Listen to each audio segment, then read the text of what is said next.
মোৰ কলিজাজনী ক'ত পাম? হিয়াঠা কৰি কান্দি আছে মাতৃয়ে।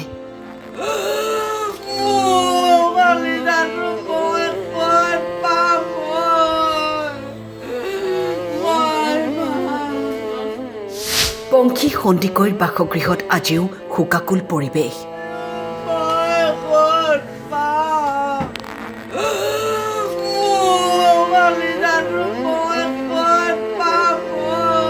অন্য যুৱতীৰে প্ৰেমৰ সম্পৰ্ক গঢ়া স্বামীয়ে পংখীকেই আঁতৰাই পেলালে জীৱনৰ বাটৰ পৰা।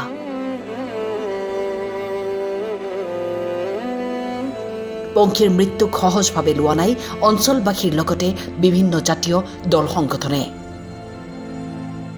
মই এগৰাকী মানৱ অধিকাৰ কৰ্মী। পংখী সন্দিকৈ কেছটো আমি প্ৰথমৰ পৰাই চাই আছোঁ। তেওঁ এইটো পৰিকল্পনিকভাৱে হত্যা কৰিছে। তেওঁৰ স্বামীয়ে গালত সকলো চিন আছে।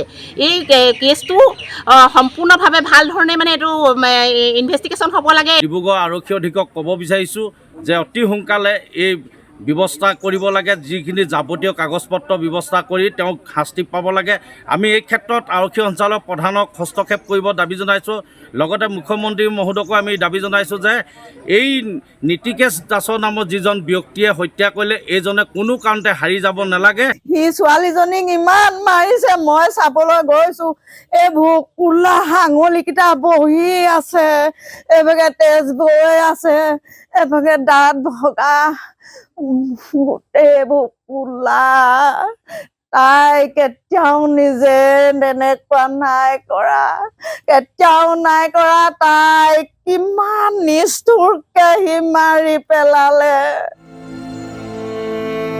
ডিমৰ প্ৰতিভাৱান তথা উচ্চ শিক্ষিতা পংখী সন্দিকৈৰ এদিন ভাল বাতৰি ওলাব বুলি আশা কৰিছিল মাতৃয়ে, কিন্তু ওলাল মৃত্যুৰ খবৰ। 7 মাহ পূৰ্বে বিবাহ পাশত আবদ্ধ হোৱা পত্নীক অতি নিৰ্মমভাৱে স্বামীয়ে হত্যা কৰাৰ ভয়ংকৰ অভিযোগ। পংখী নাতি ছোৱালী মোৰ। তেখেতক সেই হাপে খাটি নীতিকেশ দাসলৈ বিয়া দিয়া হৈছিলে। খুব খুজি মেগি নিলে বাপেক মাকে হাতে ভৰিয়ে ধৰি 3 মাহৰ ভিতৰত বিয়া দিয়া হ'ল। আমি নিদিওঁ বুলি কোৱা স্বত্তেও বাপেক মাকে আমাৰ হাত ভৰি ধৰিছেহি। বাৰে বাৰে আহিয়ে আছে, নিদিওঁ বুলি কোৱা স্বত্তেও। তথাপিছত পিছত আমি আৰু যেতিয়া ইমান ছোৱালী ল'ৰা গৃহ ইমানৰ পৰা যেতিয়া আহি আছে, তেতিয়া আমি আৰু মৰমতে আৰু সিহঁতলৈও মৰম লাগিলে দিম বুলি বাধ্যতা আমি হ'লোঁ। তেনেস্থলত আজি এতিয়া মোৰ নাতিজনীক এই নৰফিকাছে এনেকুৱা এটা কৰি মোৰ হত্যা কৰিলে। মোৰ সোণৰ টুকুৰাটো আমি কেনেকৈ ন্যায় পাব পাৰোঁ?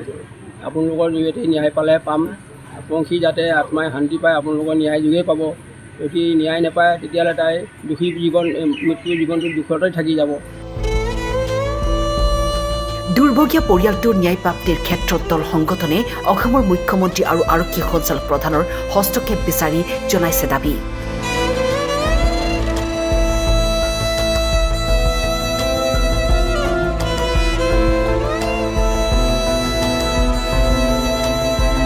বিষয়টো আটাইতকৈ দুৰ্ভাগ্যজনক এটা ঘটনা আৰু সভ্য সমাজক লজ্জানত কৰা এটা ঘটনা সিদিনা হৈ গ'ল যে নিতাই পুখুৰী এঘৰ অত্যধিক দৰিদ্ৰ পৰিয়ালৰ এগৰাকী মেধাৱী ছাত্ৰী বিয়াৰ প্ৰলোভনেৰে সেই এজন যুৱকে লৈ গুচি গ'ল তাচ উপাধি আৰু তেখেতে দি নৃশংসভাৱে হত্যা কৰিলে। পৰকীয়া প্ৰেমত মত্ত থাকি তেখেতে এগৰাকী উচ্চ শিক্ষিত যুৱতীক নৃশংসভাৱে হত্যা কৰিলে। তাৰ কাৰণে আমি তদন্ত বিচাৰিছোঁ। সদৌ তাহাই স্বাধীনতা পৰিয়াল তাক লৈ আমি উদ্বিগ্ন হৈ পৰিছোঁ আৰু অসম চৰকাৰক আমি খুব দাবীৰে উত্থাপন কৰিব বিচাৰিছোঁ যে এইটোত নিৰপেক্ষ তদন্ত হ'ব লাগে আৰু দোষীয়ে দৃষ্টান্তমূলক শাস্তি পাব লাগে।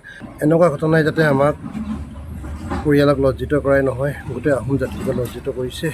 আহোম জাতিটোক আমাক বিপথে পৰিচালনা কৰা যি সেই দাস উপাধিৰ যেন শিক্ষকজনে অনন্তপুৰে ইতিমধ্যে এৰেষ্ট কৰিছে। কিন্তু এটা পৰিতাপৰ বিষয়, যিজন আৰক্ষী বিষয়া বৰুৱা উপাধিৰ যেন আৰক্ষী বিষয়াই এই কেছটো লৈছে, তেখেতে এই কেছটো বিপথে পৰিচালনা কৰা আমি দৃষ্টিগোচৰ হৈছে। গতিকে আমি সদৌ টাইমছত তথা শিৱসাগৰ জিলা সমিতিয়ে আমি ইতিমধ্যে FIR দৰ্জ কৰিবলৈ আমি আৰম্ভ কৰিছোঁ।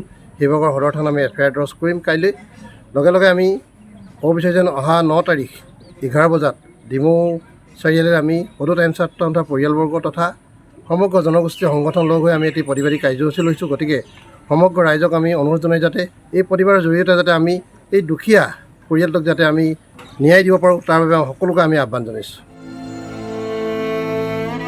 ডিমৌৰ পৰা ইফতিকাৰ ৰহমানৰ ৰিপৰ্ট, Time 8.